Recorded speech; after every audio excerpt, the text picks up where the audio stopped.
J'ai eu une période très très sportive où je me force à essayer d'être le petit gars musclé. Et en fait, je me déteste. On se libère d'une relation toxique, on sait plus qui on est. Et j'ai vraiment eu ce truc de me dire, soit là tu te fous en l'air, soit tu fais les choses. Tu sais pas ce que c'est les choses, mais t'essayes. Moi j'ai été physiquement agressée dans la famille. J'ai 2 sœurs aînées, dont une qui a vraiment pas voulu, pour qui il y avait ce fameux deuil, cette fameuse mort de membres de la famille.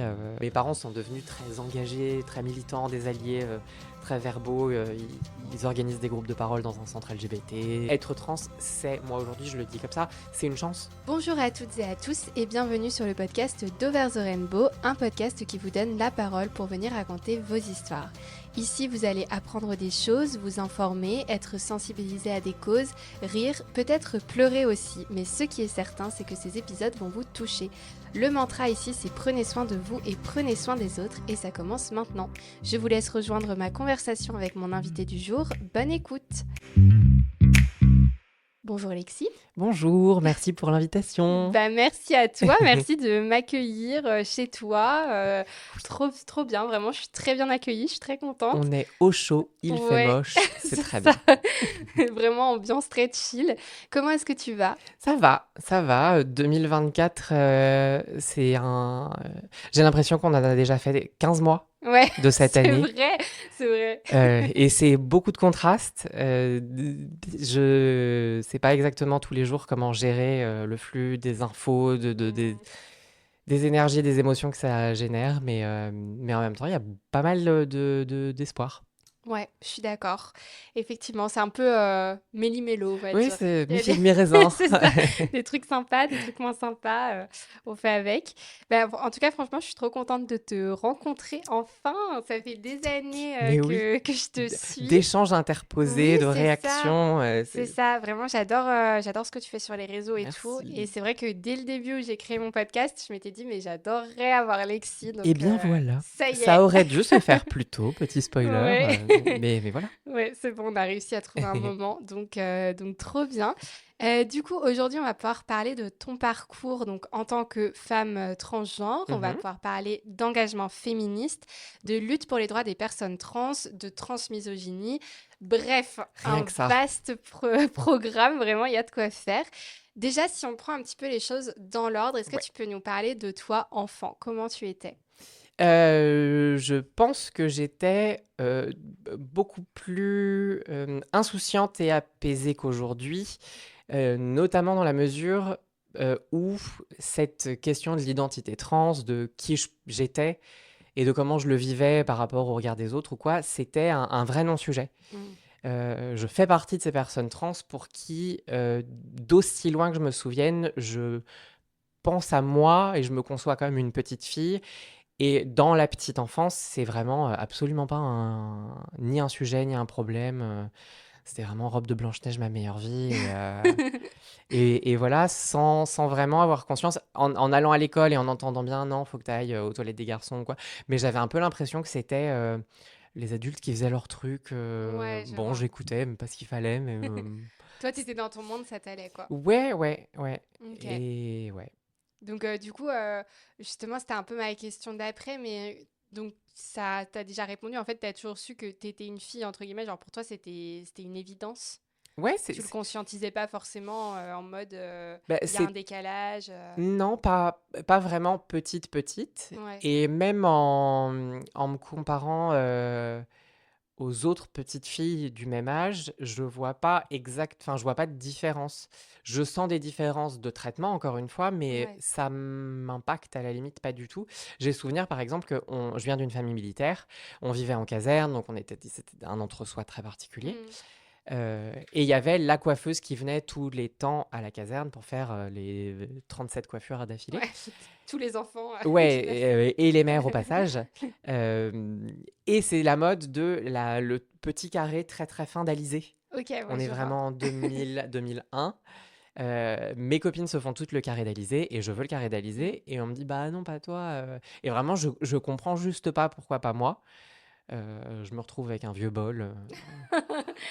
Zut. Ok, quoi. Mais voilà, enfin, il n'y a pas y a pas de différence dans ma Ouais, tête à l'époque. je vois. Et comment est-ce que cette perception justement de ton identité et du décalage éventuel après a évolué en grandissant? La puberté, l'adolescence, Ouais. ça a cassé toute la sérénité et la Ouais. certitude que je pouvais avoir.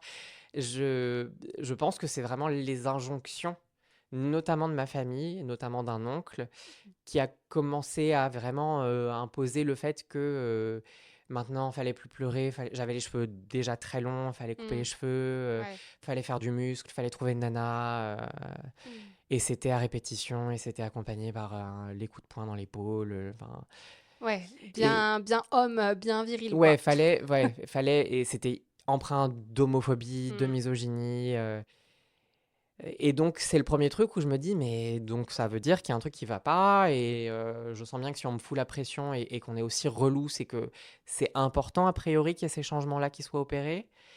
Euh, à côté de ça, il y a aussi le collège qui a été des années de harcèlement. Mm. Vraiment, on me suivait jusque chez moi en m'insultant. C'était un petit collège, hein, et j'étais vraiment la tarlouse du Mm. collège, très concrètement, pendant toutes mes années. Ça n'a pas changé au lycée, mais enfin, disons que le recul n'est pas le même. Et ces deux, je dirais que c'est ce facteur familial, ce facteur collège, où en fait on vit au collège quand on est jeune. On n'a que ça, c'est notre cercle social, c'est notre espace de vie, plus que chez nous même, si on compte pas les heures de sommeil, mais bon.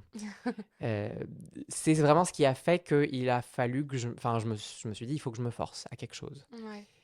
Et en plus de ça, la puberté, concrètement, le corps qui change et qui se met à te dégoûter profondément, Mm. ce que je pense que beaucoup de personnes trans vivent. Bon, bah, ok, c'est que c'est moi le problème. Puisqu'il y a autant d'autres personnes qui soulignent que c'est un problème, c'est que ça vient de moi. Et ça inverse en fait cette dynamique de bon, les adultes me disent ça, mais c'est quand même. Et donc je me force, j'ai eu une période très très sportive où je me force à essayer d'être le petit gars musclé. Et en fait, je me déteste, très concrètement. Trigger warning, pardon, hein. Va y en avoir d'autres des Ouais, comme ça. on fait un trigger Préparez-vous. warning Voilà, il est général. général. Je me déteste et au fil du temps où je me rends compte que j'arrive pas à correspondre à ce qu'il faudrait, vraiment c'était un échec absolu. Je continue à me forcer, je me déteste de plus en plus et viennent les pensées suicidaires, Mm. viennent vraiment une espèce de dépersonnalisation de soi où en fait je crois pas, enfin je crois pas, je suis pas pour la diffusion d'une rhétorique de on est dans le mauvais corps quand on est trans, je la comprends et je la comprends d'autant plus qu'à ce moment-là j'ai vraiment l'impression de devoir me séparer de ce corps parce que c'est pas moi, ça n'existe pas, ça devrait pas exister. Mm. Donc l'adolescence, ouais, gros changement. Ouais, ok. Et à quel moment justement, toi, tu t'es dit, parce que à ce moment-là, tu étais mal dans ta peau et tout Ouais. ça, mais tu te questionnais justement sur ton orientation sexuelle, ton identité de genre, enfin, comment ça se... À l'intérieur de toi, qu'est-ce qui se passait? Bah, je crois que j'ai silencié tout questionnement. Mm. Euh, on est quand même en 2000, enfin ça fait déjà bon, quelques années, hein, et on n'a pas du tout la même fenêtre de Ouais, visibilité. Concrètement, le seul souvenir à l'époque que j'ai d'entendre parler de transidentité, c'est un tellement vrai. Donc, ouais. pour celles qui se souviennent de tellement vrai, mon Dieu, la catastrophe. C'est un épisode où il y a une jeune meuf trans qui a peut-être 18 ans à l'époque, qui a été rejetée par sa famille, qui habite dans un studio, dans une banlieue un peu triste de Strasbourg, et qui est montrée dans ce studio vide où elle a une table, et tu sais, les chaises de jardin en plastique qui Mm. finissent toutes par casser Ouais, je blanches. vois. Voilà, Mm. celle-là. Et elle mange une baguette de pain. Ah Elle peut ouais. rien se payer d'autre. Mm. Elle mange une baguette de pain assise, seule, sur ses fauteuils de jardin, dans Ah son ouais, la appartement. tristesse. Donc, je comprends pas exactement ce que c'est être trans, mais la seule fenêtre que j'ai là-dessus, c'est que c'est triste, que t'es seule, qu'il y a un rejet complet. Et en plus, le tellement vrai, on parle pas d'une façon respectueuse, c'est à moitié il, à moitié elle. Ouais, Donc, je vois. Je pense qu'à ce moment-là, il s'opère un truc où le peu de sérénité et de certitude que je pouvais avoir est bouclé par ça. Et il faut attendre des années pour même, enfin, déjà pour apprendre les termes, pour apprendre les concepts, parce que euh, quand j'y pense et que je me dis non, mais je sais qu'il y a un truc qui va pas, j'ai l'impression d'être la seule personne comme ça. Donc, il a fallu attendre le début de vingtaine pour en fait redécouvrir, vraiment se redécouvrir, se comprendre. Euh, c'est se redécouvrir et se comprendre. Je pense que c'est vraiment les deux expressions qui vont pour ce qui se passe après. Ok. Et sur cette période-là de l'adolescence, du coup, tu disais que tu avais des moments qui étaient difficiles dans les établissements scolaires et tout ça, Ouais. notamment.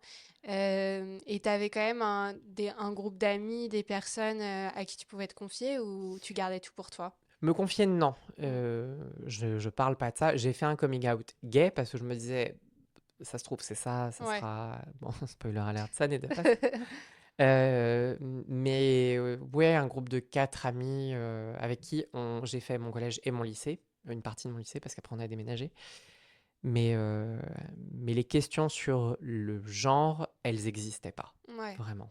Oui, c'est sûr que c'était aussi un moment où on n'en parlait pas. Enfin, Non, je pense que les seuls référents qu'on avait à ce moment-là, c'était ce genre de deux, trois trucs télé-réalité où on en fait un truc où on est des bêtes de foire, ouais. concrètement, et des vieux référents des années 60, 70, 80, où c'est le cabaret et on fait l'amalgame avec le transformisme et chez Michou. Ouais. Et après, des trucs comme Le Père Noël est une ordure, le personnage de Christian Clavier, qui est a priori une femme trans, c'est pas dit, c'est même pas dit, et qui en plus superpose tous les stéréotypes de elle est vulgaire, elle est pathétique, elle est égocentrée, on devine qu'elle est un peu travailleuse du sexe dans une vision très plutophobe du truc. Donc non, on n'en parle pas et si on le sous-entend, ça n'est que péjoratif. Ouais. Et à quel moment, du coup, t'es arrivé à ton coming in, donc le fait de te dire, ok, en fait, je suis peut-être une personne trans. Alors peut-être, je sais pas.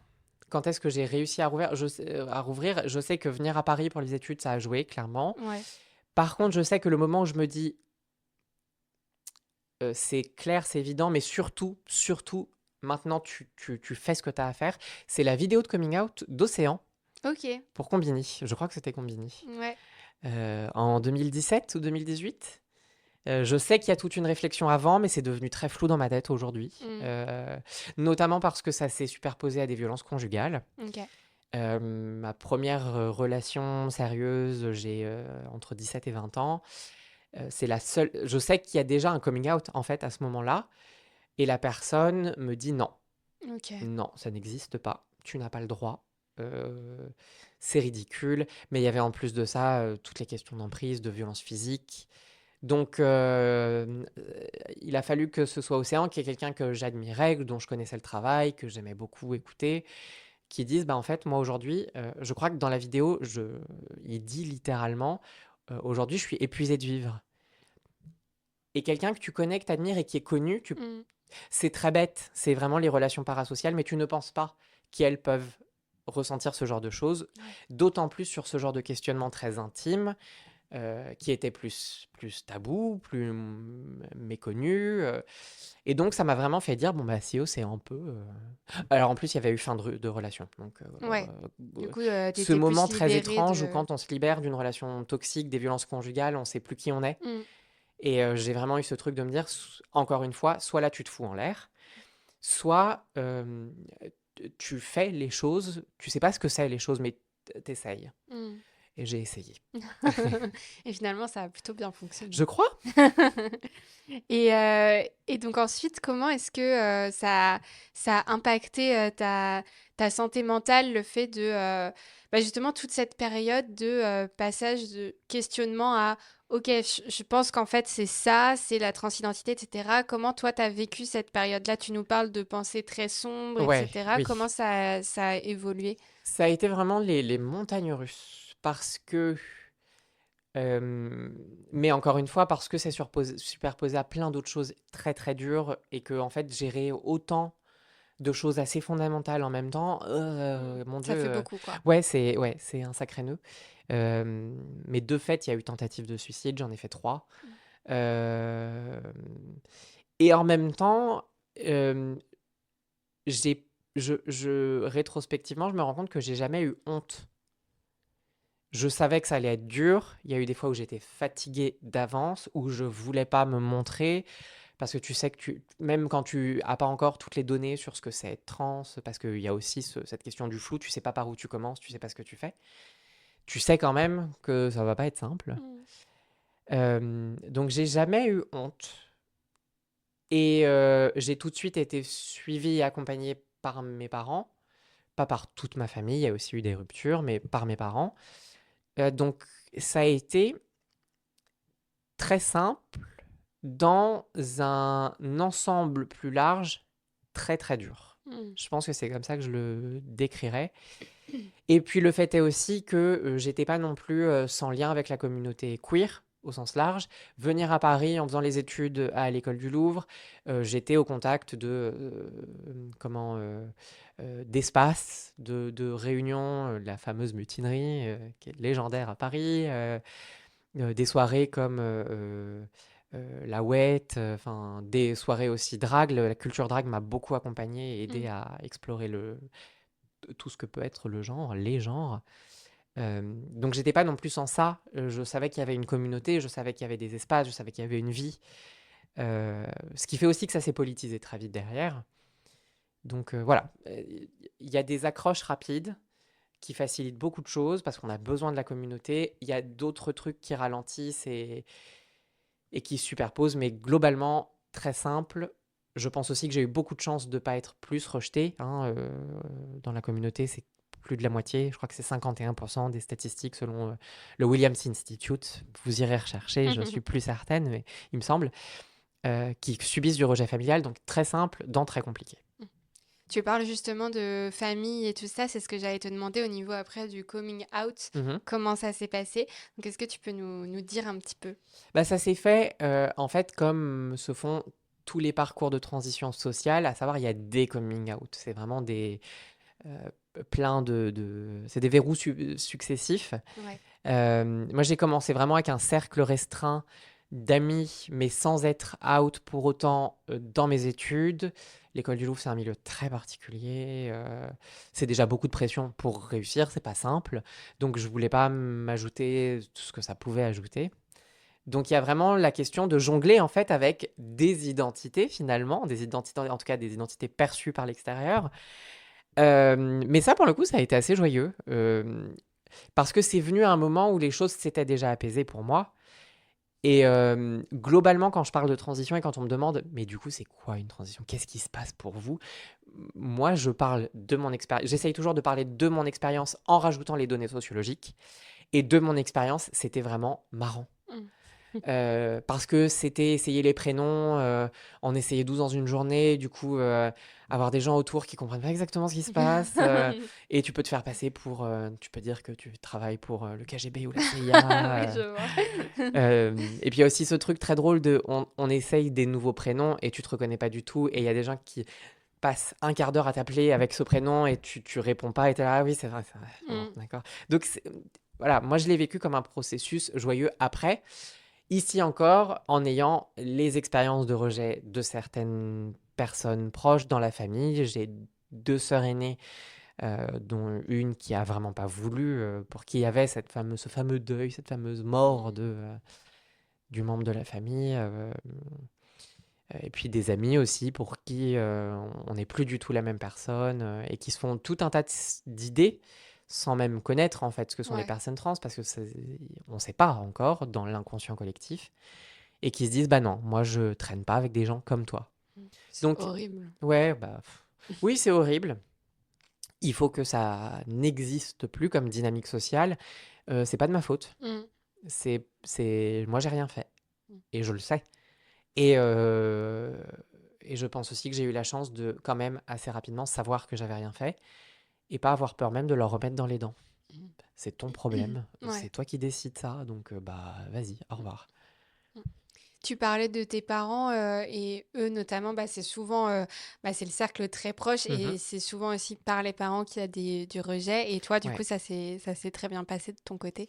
Oui, ça s'est très bien passé, d'autant que je pense qu'ils ont voulu m'aider à faire un coming out plus tôt pour Mhm. m'éviter tout ce que j'ai traversé. Globalement, aujourd'hui, quand mes parents sont devenus très engagés, très militants, des alliés très verbaux, ils organisent des groupes de parole dans un centre LGBT. Donc, oui, j'ai une chance exceptionnelle à ce niveau-là. Et clairement, il y avait. euh, ils savaient, mais c'était pas à eux Mm. de faire le travail qui va avec le fait de prendre conscience et de partager.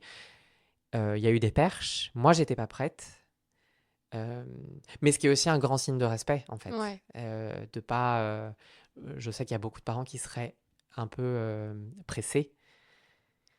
Et j'ai pas eu à forcer ça. Je pense que ça aurait été quand même aussi très compliqué, hein, même quand on sait que c'est qui on est, de devoir forcer le travail de prise de conscience. Parce qu'en fait, quand on parle de coming out, on a l'impression que c'est l'étape, que ça y est, on est. Mais avant, il y a effectivement tout le coming in qui est des années de prise de conscience. Des fois, c'est plus rapide que ça, mais dans mon cas, des années de Mm. réflexion, de prise de conscience, de déstigmatisation.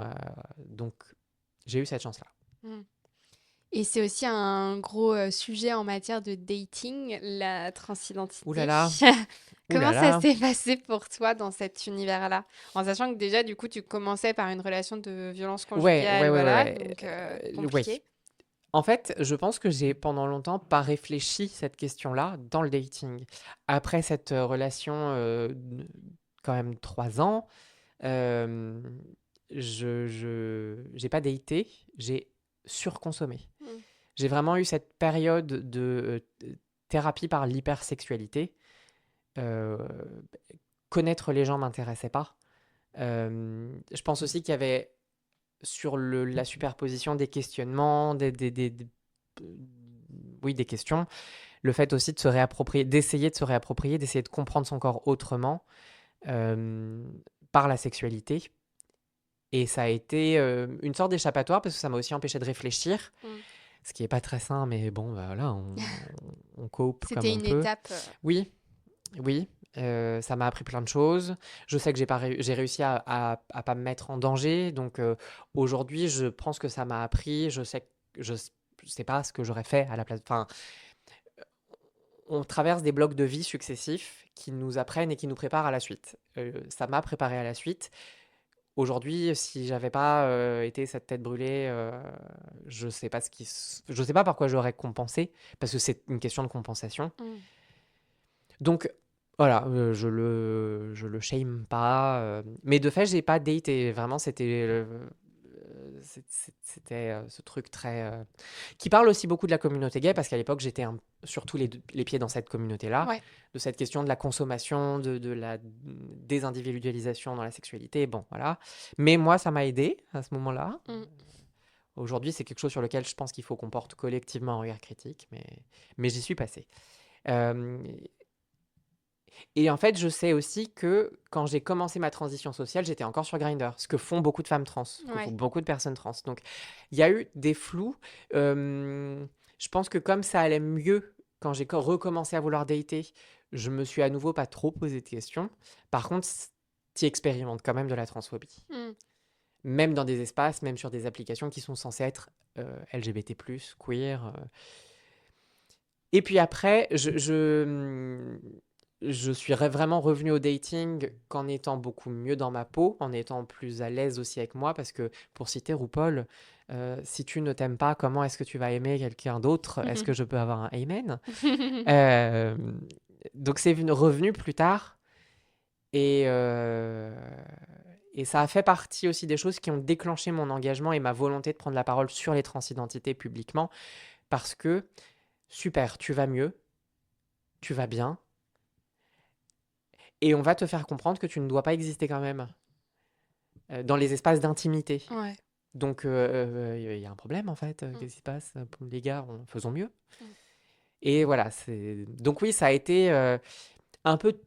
tous les passages obligés, je pense que il faut qu'on réussisse collectivement à faire moins de généralisation sur les personnes trans, mais il y a des étapes qu'on vit collectivement, qu'on partage. Et parmi ça, il y a le fait de aller au date où tu comprends que la personne ne te regarde pas comme un être humain et veut juste se dépêcher de finir le mojito pour aller te Ouais. soulever dans les toilettes. Mm. Il y a le date où la personne s'assoit en face de toi, te regarde et t'agresse parce que en fait, elle est pas prête et elle est pas capable. Moi, j'ai été physiquement agressé Ah ouais. en sortie de bar comme ça par un mec qui savait, hein. En fait, il s'assoit, tu commences à discuter. Alors ta journée, ah, redis-moi ce que tu fais dans la vie. Non, non, je peux pas en fait, c'est pas possible. Tu passes par un nombre incalculable de non mais tu resteras un mec quoi qu'il arrive. Dans 10 000 ans quand on retrouvera tes os, les archéologues ils diront que t'étais un homme. Euh, Quel rapport en plus? oui, non Pourquoi mais dire ça? Ça a tellement le pas de sens. aussi toutes les la façon de dénigrer avec humiliation, avec Mm. violence sur le physique. Et au contraire, l'autre pôle d'hyper Ouais, fétichisé en c'est ce que étant j'allais dans te une demander, espèce ouais. de grandiloquence dont on sait qu'elle n'est pas honnête. En fait, t'entends vraiment, dans la même journée, tu peux entendre que waouh, waouh, déesse trans de mes rêves. Euh, Waouh, c'est spécial. ouais, non, mais ça, je l'ai vraiment entendu. Ah ouais. Et dans la foulée, que t'es un sale déchet qu'il faut gazer, quoi. Ah ouais. Ça fait Et des... d'hommes, et ça vient souvent d'hommes où il y a cette ligne assez fine de fascination-répulsion. Mm. Donc, oui, le dating des expériences étranges. Ça pourrait être le sujet d'un livre complet, Oui, peut-être. vraiment, ça pourrait être d'une série d'encyclopédies, Ouais. quoi. Ouais. Ok. Et du coup, est-ce que c'est plus facile de relationner avec des personnes de la communauté LGBTQ+, ou pas? Oui, Ouais. oui, oui, oui, ouais, c'est vrai quelque chose. On parle dans la communauté du T40, de trans for trans, trans pour trans, Mm. on traduit. C'est vraiment ce mode de relation qui est en partie, enfin, qui est très politisé par la communauté, qui est le fait de se laver un peu de tous les stigmas que peuvent imposer le regard cisgenre. Mm. Aussi explorer d'autres modes de relation que l'hétérosexualité cis-normée et toutes ces injonctions. C'est le fait aussi de partager ensemble un parcours de transition sociale, médicale, qui sont des parcours longs, qui, selon à qui tu demandes dans la communauté, s'arrêtent jamais ou pas. Euh, donc oui, c'est un mode de relation qui a une forme de radicalité, mais de radicalité positive. Moi, c'est aujourd'hui ce que je vis. Je suis en couple avec une personne non binaire qui a aussi son parcours de transition. On les a fait ensuite conjointement et c'est me rencontrer. Non, mais c'est vivre et voir un parcours de transition qui lui a aussi amené pas son coming in, mais son coming out. Donc, Ouais. c'est très thérapeutique. C'est très thérapeutique, ça a quelque chose de magique. Il y a les jours où on est aussi deux personnes côte à côte en pleine dysphorie et où on est juste sous trois plaids lestés avec des pâtes au pesto à pleurer devant des Ghibli. Ça Ça arrive. arrive, mais ça fait partie aussi de l'expérience thérapeutique d'être Ouais. trans, d'accepter ça et de le lâcher. Donc oui, c'est beaucoup plus simple, ne serait-ce que parce que t'as pas des kilomètres de pédagogie à faire. Mm. C'est vrai. Et même avec les alliés qui ont les meilleures intentions et qui ont aussi les meilleurs réflexes, les meilleures actions, il y a toujours des moments de Mm. pédagogie qui prennent, en fait. Ça reste une charge Ouais, mentale. c'est sûr. Donc, c'est aussi s'épargner plein de choses. Et c'est très beau. C'est très beau parce que ça fait réfléchir encore plus largement à ce que c'est le genre et à ce que c'est ta transidentité, à ce que c'est la transidentité. Ça ouvre plein de fenêtres. Mm. Mais ça, c'est aussi la vie communautaire. Comme l'expérience du féminisme et de la vie féministe et de la sororité ouvre tellement de fenêtres de guérison et de colère saine mais en fait c'est la même chose. Ok. C'est bien, c'est un côté positif, du Mais coup, bien ça sûr, fait mais en plaisir. fait c'est ça qui est incroyable, c'est qu'il y a vraiment plein de choses positives et être trans, moi aujourd'hui je le dis comme ça, c'est une chance. C'est une chance, pas en soi, et ça doit plus en être une, mais tant que c'est des leçons de vie dans un contexte de vie où on veut pas que tu existes, au fond du fond, ce que ça t'apprend, c'est une chance. Moi, j'en suis persuadée. C'est aussi beaucoup de résilience et je suis très en colère de devoir être résiliente. Et ça aussi, hein, l'expérience de la sororité, d'être une femme, ces horreurs-là. Mais c'est une chance. On nous demande souvent dans la communauté si on aurait préféré être cis. Et alors, il n'y a pas de réponse fixe, hein, mais moi non. Moi non. Ok, trop bien. Et du côté social, si on reparle un peu du coming out, tu étais pendant tes études quand du coup tu as fait ton coming out, enfin un de Mhm. tes coming out. Comment ça s'est passé à ce moment-là, la réception autour de toi? Alors, j'ai fait des études relativement, non pas relativement longues, j'ai fait un master. Bon, voilà, je sais pas pourquoi je suis partie dans un. Non, mais n'importe quoi. J'ai fait l'école du Louvre. C'est un parcours de 3 ans qui équivaut, enfin, qui prend le même bloc qu'une licence, mais qui n'est pas du tout la même formation. C'est très à part, hein, c'est Ouais, assez fermé comme milieu. Ensuite, j'ai fait licence, j'ai commencé à bosser en même temps dans le milieu du patrimoine, de l'histoire de l'art, qui est ma première formation. À l'école du Louvre, j'étais certaine que ça serait pas possible d'exister. C'est un milieu où il y a encore quand même une aumônerie catholique liée à une église. Alors, à l'époque, ça fait quelques années que j'ai terminé, hein, je sais pas, mais à l'époque. ouais. Euh, donc, une aumônerie catholique liée à une église très conservatrice, très traditionnaliste. Quand j'y étais, il y avait des discussions pour ouvrir, parce qu'en fait, aumônerie, c'est pas lié à une confession, hein, et pour du coup ouvrir aux autres confessions, aux élèves d'autres confessions qui puissent avoir leur échange, leur moment de vie autour de leur foi. C'était un non absolu. Bah ouais. Il y a eu des efforts pour aussi pas se syndiquer, mais en tout cas se fédérer. Si, se syndiquer, à vrai dire, un syndicat étudiant, hein. Et pareil, c'est pas un milieu où il y a des syndicats, l'école du Louvre. En plus de ça, c'est quand même une école qui, on nous répète dans les premières années, où il y a une compétitivité énorme, où on incarne l'élite culturelle française, on est les futurs conservatrices du patrimoine français, du pays, de l'art, de la culture. Enfin, Mm. c'est tout un conditionnement, l'école du Louvre. C'était tout un conditionnement, l'école du Louvre. Être trans dans ce milieu-là, pour moi, c'était. J'avais même pas envie d'essayer, en fait. Voilà, je voulais même pas essayer. Mm. J'ai attendu ensuite. J'ai fait une année de formation en langue pour faire mes recherches de master. Parce que là, de voir accès aux sources, bref, les chercheuses connaissent. Et c'est dans cette année de transition, littéralement, que je me suis dit, tu rentres, j'ai fait l'INALCO, tu rentres à l'INALCO, tu as fait une première transition sociale et tu laisses ton dead name, tu laisses, voilà. Et c'est ce que j'ai fait. Ensuite, j'ai fait, donc ça a duré une année, je suis rentré en master. Et je m'attendais à ce que dans ces milieux, et en ayant fait ma transition sociale, mais il y a aussi un peu la des loulous, où tu penses que dans ta transition sociale, tu commences, tu as changé ta garde-robe, il y a aussi tellement d'enthousiasme, c'est joyeux, c'est marrant. Tu sais, c'est très les séquences de montage dans les films, les teenage movies des années 2000, où il y a les relookings et tout. Ouais, je vois. Voilà, Avec la c'était petite très ça, musique avec la petite happy, musique. je vois. Suddenly I see, Ouais, voilà. je vois. Et vraiment, je pensais que j'avais un passing incroyable, que personne réfléchirait, que... Ouais. Bon, bah non. Mais c'est des processus longs. Le passing, c'est un apprentissage un peu violent aussi des normes Mm. de genre. Bon, bref. Et de fait, moi qui m'attendais à ce que ça aille tellement bien, ça y est, j'étais libre, enfin, et tout le monde allait slow clap, wouh, elle est libre. Non, non. Ouais. Et je me suis retrouvé face à des groupes de discussion, les groupes WhatsApp de travail, où c'est oh merde, on se tape l'autre dégénéré, Mm. euh, on se tape le travelot. Ah ouais. Voilà. Mm. Et un peu comme dans le dating, il y a ce truc, cette claque de te dire, mais non, mais arrêtez, pourquoi vous êtes comme ça alors que moi je vais bien? Vous Mm. devriez être content pour moi. Tu t'attends, enfin, tu le sais. Il y a tu t'en doutes, mais je suis une personne très naïve au fond du fond, et du coup même en me doutant, je pensais pas y être vraiment confrontée. Mm. Euh, et c'est une énorme claque qui te fait dire, mais en fait ça n'ira jamais. Je ne vais jamais pouvoir aller bien. Il y aura toujours un truc qui va me tirer vers le bas.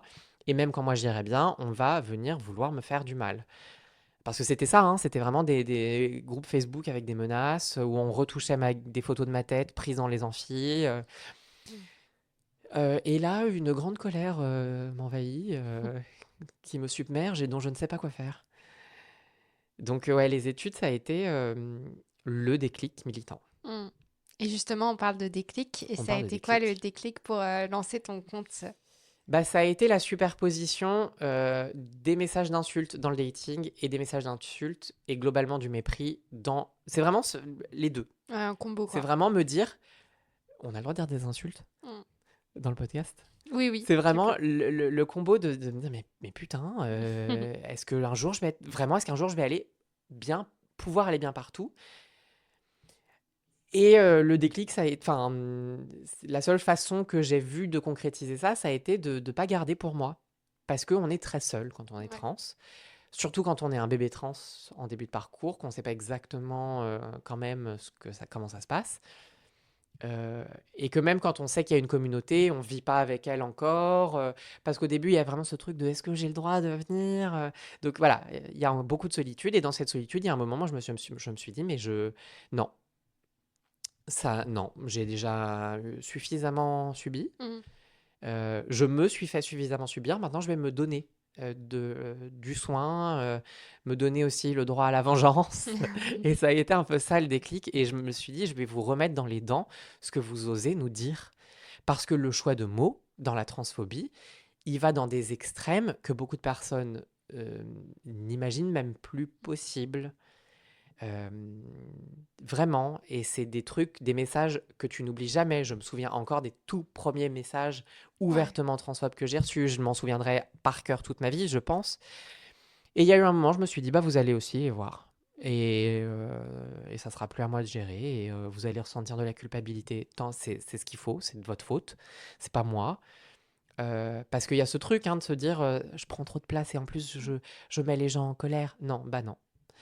Et donc le premier compte, enfin le compte Instagram au tout début, Aggressively Trans, c'est aussi pour ça qu'il y a eu ce nom, en fait. C'était cette volonté d'agressivement renvoyer la transphobie là d'où elle venait, agressivement au sens de si j'étais en colère et que je devais dire merde, j'allais dire merde, et agressivement au sens où de toute façon, quoi que je fasse, quoi que je dise, qui que je sois, ça n'allait pas aller et j'allais toujours être en trop. Mm. Donc en fait, on est agressive, mais ça aussi, hein, c'est le schéma de la féministe hystérique, quoi Ouais. qu'elle dise, même quand elle parle bien comme ça, gentiment, pour pas Mm. faire bas.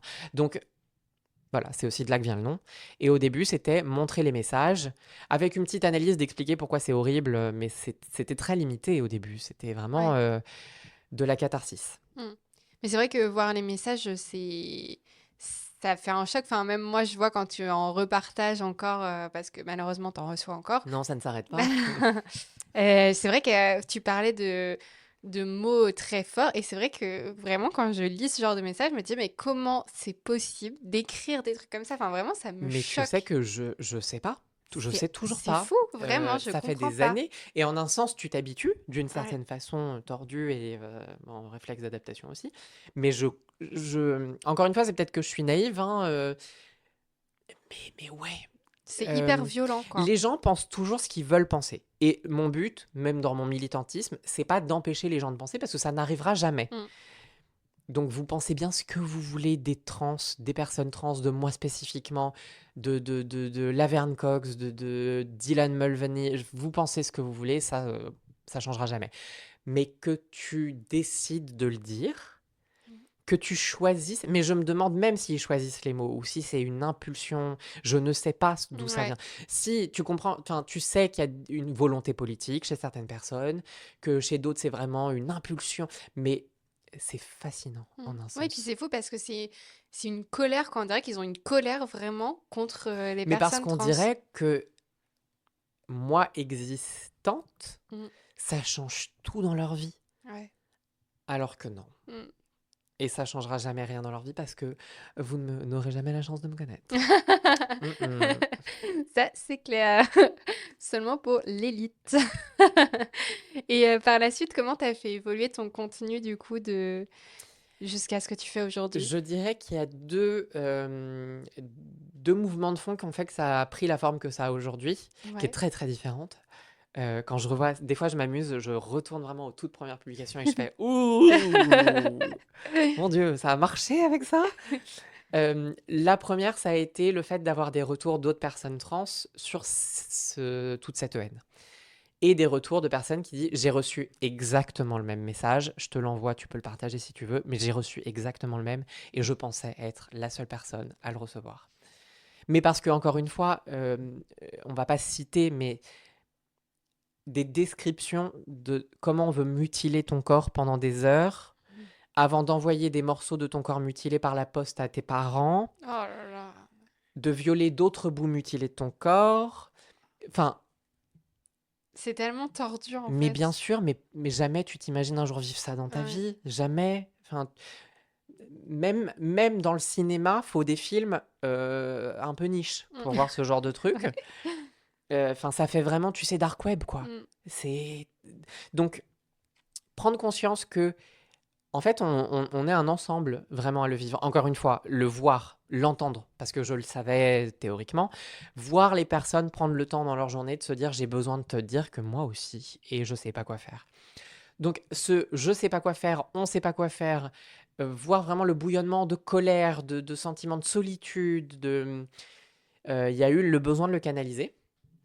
Et c'est passé par le fait de me reformer en sociaux, utiliser ma formation en anthropologie qui allait avec l'histoire de l'art pour comprendre que c'est des, des, des faits systémiques, des dynamiques, que ça a des noms, cisgaze, enfin regard cisgenre, fétichisation, enfin voilà, comprendre qu'il y a une sociologie et le partager, le vulgariser.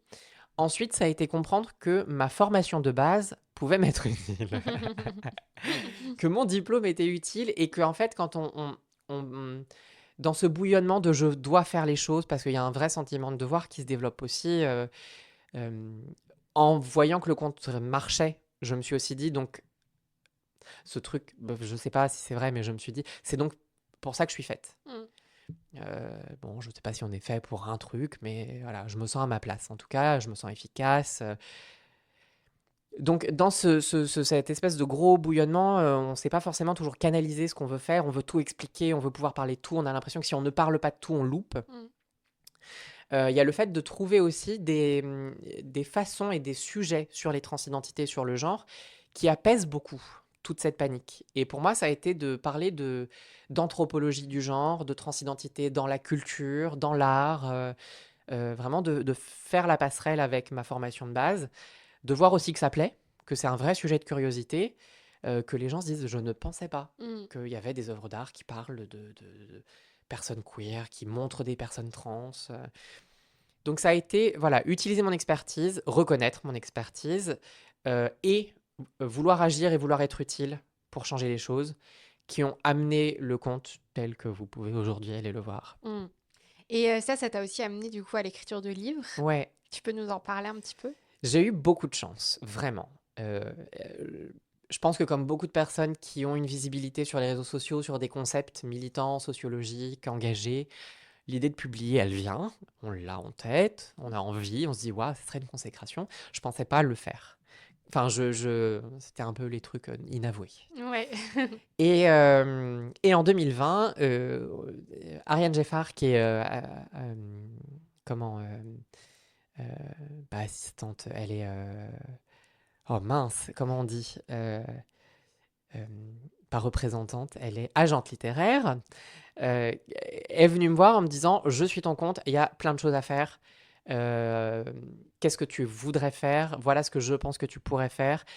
Euh, On réfléchit ensemble et je vais le présenter à des éditrices. Mon éditrice Olivia chez Marabout a tout de suite été emballée.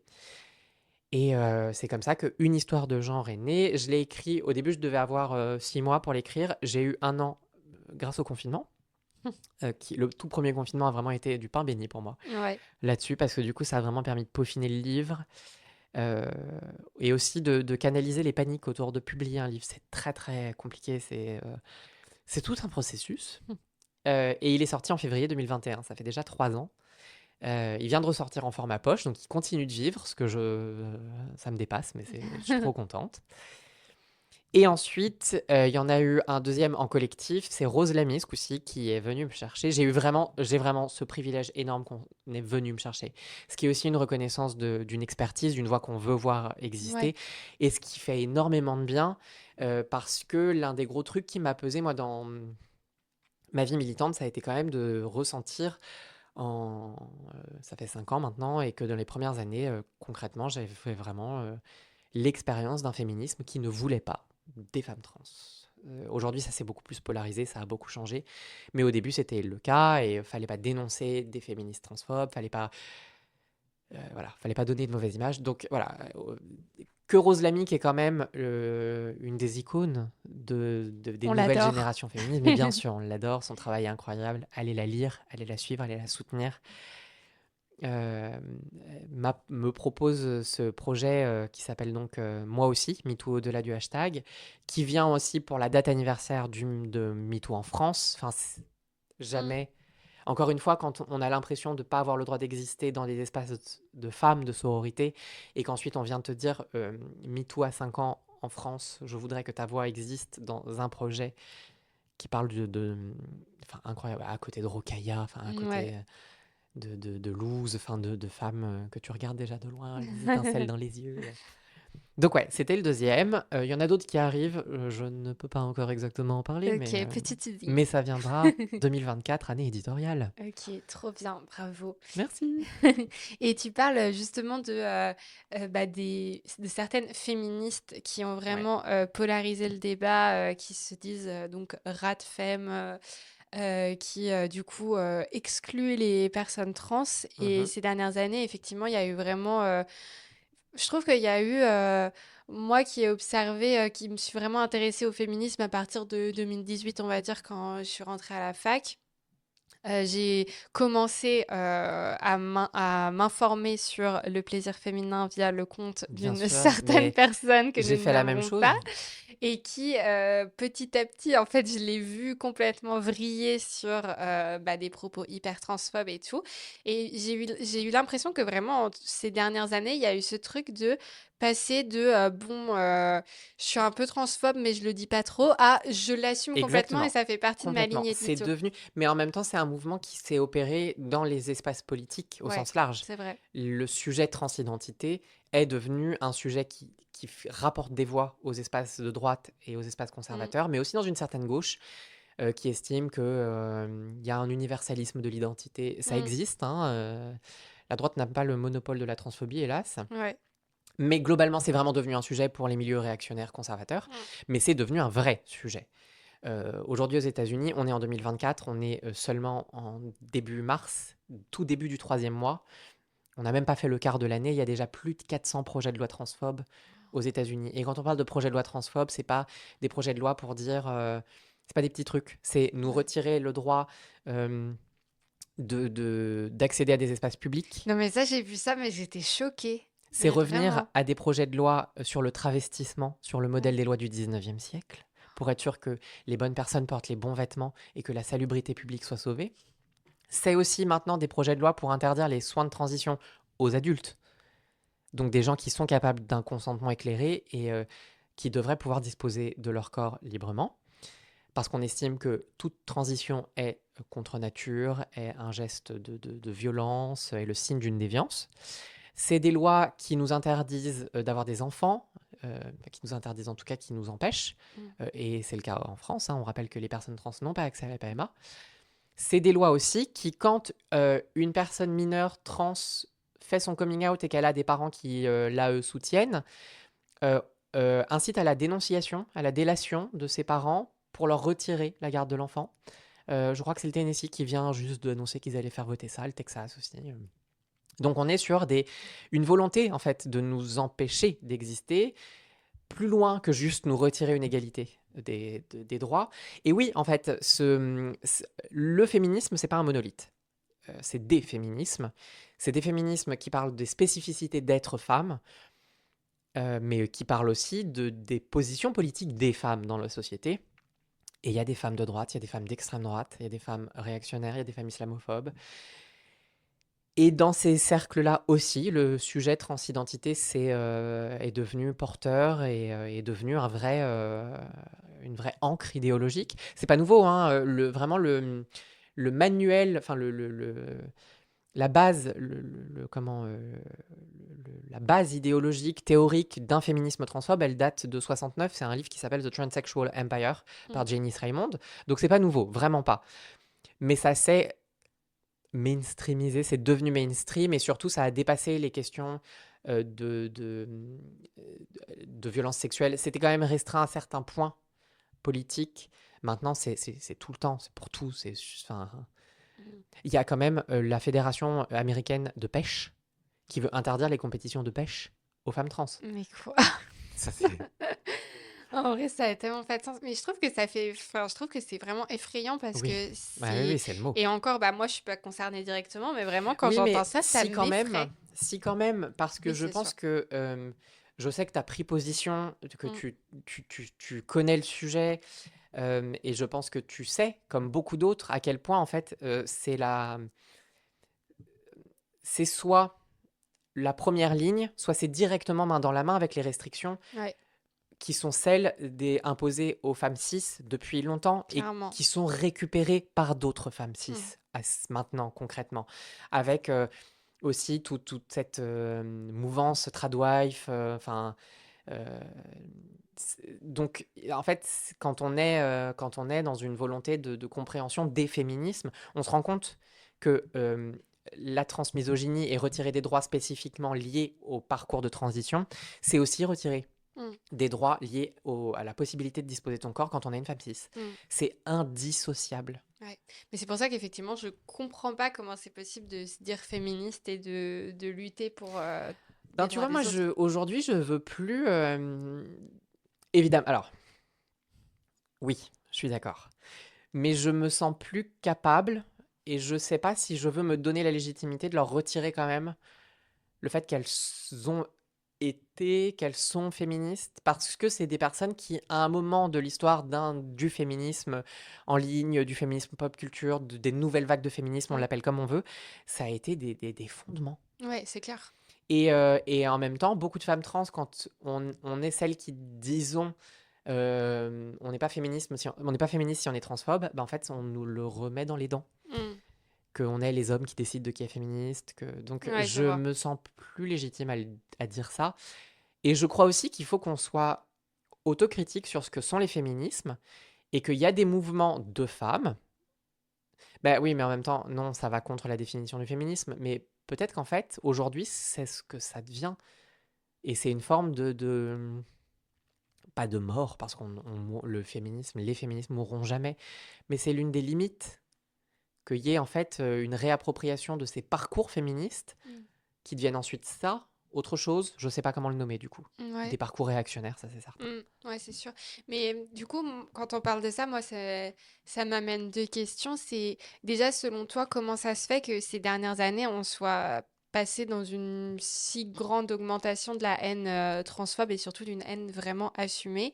Et deuxièmement, comment est-ce qu'on peut faire, du coup, pour calmer le jeu et faire un peu changer les choses? C'est un mouvement de réaction. En un sens, c'était inévitable. Il y a 30, 40, 50 ans, les personnes trans étaient déjà là, les personnes trans transitionnaient déjà par les mêmes techniques, euh, avaient déjà les mêmes revendications, et ça c'est très triste quand on lit des textes, des Ouais. manifestes un peu anciens, rien n'a vraiment changé. Mais c'était une présence, c'était des prises en charge qui étaient limitées aux espaces de psychiatrie, aux espaces d'entre-soi communautaires, Mm. euh, et qui ensuite étaient juste digérées et perceptibles que dans certains espaces très limités. Le monde du spectacle, avec, je pense à Bambi, à Coccinelle en France. Je pense aussi au cas du Japon, qui est très intéressant, où vraiment il y a une présence trans dans les années 60 qui est euh, comprise, vue, sur laquelle il y a une législation claire, mais qui est limitée légalement à certains espaces professionnels et sociaux, notamment le monde du divertissement, le monde du spectacle. Euh, donc il y a une présence, hein, elle est là, c'est clair et net, mais elle est très très limitée. Et il n'y a pas d'inconscient collectif sur les transidentités. Mm. Il y a à la limite le motif de la travailleuse du sexe, mais encore là, tout le monde l'a pas. Aujourd'hui, depuis 10, 5 ans, on est dans une explosion des représentations et de la visibilité. C'est génial, c'est très bien, mais c'est pas une fin en soi. Et surtout, ça entraîne forcément un regard sur nous par la majorité. Ça entraîne des choses comme Danish Girl, ça entraîne des choses comme euh, France Culture qui fait le podcast Les Transidentités racontées par les personnes trans. Ça nous donne aussi des possibilités de rejoindre ces industries comme Océan avec la série documentaire Océan. Mais ça entraîne aussi des théorisations, des jugements de valeur, des prises en charge politiques euh, par la majorité qui prend pas le temps de nous connaître avant de faire tout ça et qui opère de la part de sa position majoritaire et dominante, avec un système de valeurs qui ne prend pas en compte les transidentités et même la possibilité de fluidité des genres. Parce que quand on parle de genre et de transidentité, en fait, c'est des questions beaucoup plus larges et qui concernent aussi les personnes cis. Et quand quand on entend l'expression de garçon manqué, ça nous montre à quel point juste réfléchir le genre d'une façon un peu plus souple, c'est encore une lourde impossibilité. Donc, c'est un mouvement de réaction face à une visibilité grandissante, face aussi à des revendications qui hérissent des positions de privilège. Je pense aussi qu'il y a une question la question de la fascination, la question de l'incompréhension, le manque d'éducation, mais c'est lié à la visibilité. Euh, et puis peut-être aussi qu'il y a une question de stratégie politique. On est dans une période de refonte des systèmes politiques à l'échelle du monde occidental.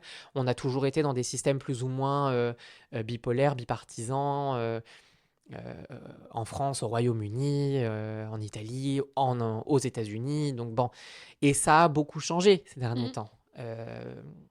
Et j'ai l'impression que la question des nouveaux engagements sociaux, l'écologie, le féminisme, les questions queer, oui, principalement cela. L'anticapitalisme aussi, question de classe, les nouvelles questions de classe, c'est des sujets qui permettent un nouveau gain de dynamisme aux anciens mouvements politiques et que les personnes trans sont devenues vraiment un homme de paille et le mouton noir, en fait. C'est très facile de nous diaboliser, c'est très facile de nous agiter comme la menace contre laquelle il faut lutter pour redonner du pouvoir, pour redonner de la sécurité et du coup pour réassurer une assise de mouvements politiques traditionnels. Ok, et du coup, quand on sait tout ça, qu'est-ce qu'on peut faire pour agir concrètement, notamment quand on est une personne cisgenre et que on est plus, c'est triste à dire, mais on est plus écouté. Et, Bien sûr. plus Oui, tout oui, non, comme quand des hommes ouais, cis bien sûr. parlent de féminisme et qu'on les applaudit alors qu'ils disent des trucs que toutes les femmes disent depuis longtemps. On est Donc, tendu, hein. ouais. Donc qu'est-ce qu'on peut Eh faire? ben, on peut brûler le patriarcat. Concrètement, ça passe. Le mouvement de fond, c'est l'éducation. Ouais. C'est très basique, mais en même temps, encore une fois, je pense que maintenant, il y a un inconscient collectif sur les transidentités, mais qui n'est pas encore nourri par les faits sur les personnes trans. Donc, écouter, se documenter. Il y a plein de documentation maintenant. Depuis 5 ans, moi, ça fait 5 ans que je tiens le compte et vraiment, les ressources en français se sont démultipliées. Et il y a tous les tons possibles et il y a vraiment maintenant tous les angles qui existent. S'éduquer, s'éduquer, s'éduquer, prendre la parole, utiliser cette position de personne qui sera forcément plus écoutée pour désamorcer la transphobie quand on la voit, parce qu'elle s'exprime de plus en plus ouvertement, donc réussir à la désamorcer. Et ensuite, transmettre l'éducation. Moi, je crois beaucoup au 1+1, je crois beaucoup au concept d'éducation populaire. Et en fait, quand une personne parle à une personne, cette personne, elle parle à une autre personne, ça fait une arborescence et ça change à notre échelle, à l'échelle du local, énormément de choses. Venir en manifestation, parce que la vie communautaire, elle existe, elle permet de porter nos revendications, elle permet de nous assurer de la visibilité dans l'espace médiatique, dans l'espace politique, mais en fait, si c'est que nous, encore une fois, on ne sera pas crédible. Donc venez, il existe l'existence, il y a des rassemblements à l'occasion de la journée de visibilité, de la journée du souvenir. Compatir, ça nous manque beaucoup, et en fait, même si ça change peut-être pas forcément les lois de compatir, ça change au moins les jauges de ressources émotionnelles qu'on a.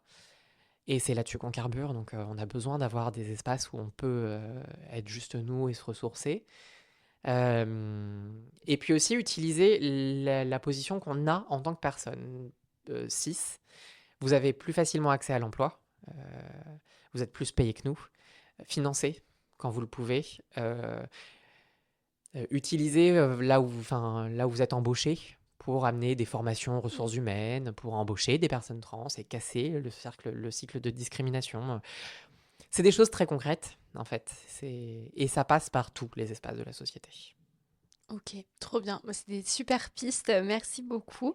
Et toi, du coup, c'est quoi tes projets, là, tes envies pour plus tard? J'aimerais continuer En fait, je suis assez... j'ai un peu honte de le dire, parce qu'on devrait toujours aspirer à plus, plus, plus, plus, plus, mais moi, je crois que je suis à ma place, là où je suis pour l'instant, et que tant que j'aurai des retours qui me disent que je suis un peu utile, je veux continuer à l'être. Mais peut-être en changeant de forme, en réussissant à faire plus de collectifs, et réussir aussi quand même un peu à être moins visible et moins militante pour explorer des choses et être plus juste moi. Parce que le but à terme, c'est ça en fait, c'est qu'on parle d'être trans, on parle de transidentité, jusqu'à ce qu'on n'ait plus à en parler. Ouais, je vois. Ok, donc ce serait ça l'objectif pour Ouais, plus tard. ça fait partie des objectifs de vie. Puis il y a des voyages, et puis... Mais finalement, comme un peu tout le monde, quoi. Ouais, trop Voilà. bien, super. Du coup, dernière question. Donc, over the rainbow, ça veut dire au-delà de l'arc-en-ciel. Donc, c'est une notion d'espoir.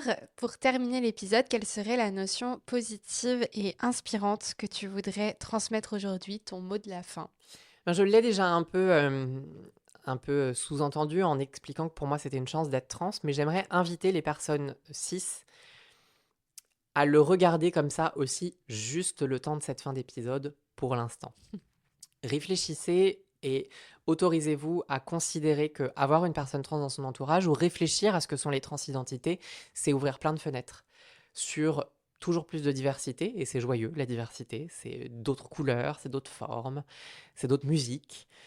Euh, et autorisez-vous et acceptez d'entendre que une présence trans, c'est aussi des réflexions qui cassent des murs, qui vous bloquent aussi. Très belle façon de terminer Merci. l'épisode. Merci beaucoup d'être venu raconter ton histoire. Mais C'était c'est toi trop qui es venu, intéressant. merci. Et puis bah merci vraiment. C'était pour aussi tout l'éclairage un peu plus sociologique et tout ça. C'est tellement intéressant. Je ne peux J'espère. que recommander de suivre ton compte, bien sûr, de suivre tes différents projets. Rejoignez-nous. Voilà, c'est ça. Bon bah merci encore et puis bah merci à vous d'avoir écouté cet épisode. Pensez à lui mettre 5 étoiles si vous l'avez apprécié. Vous pouvez me retrouver sur tous les réseaux sociaux, me soutenir sur Tipeee si vous le souhaitez et vous procurer mon livre Qui suis-je aux éditions Le Duc, qui a d'ailleurs toute une partie consacrée aux questions LGBTQ+, et à la transidentité. Je vous dis à très vite pour un prochain épisode. N'oubliez pas, prenez soin de vous, prenez soin des autres. Bye!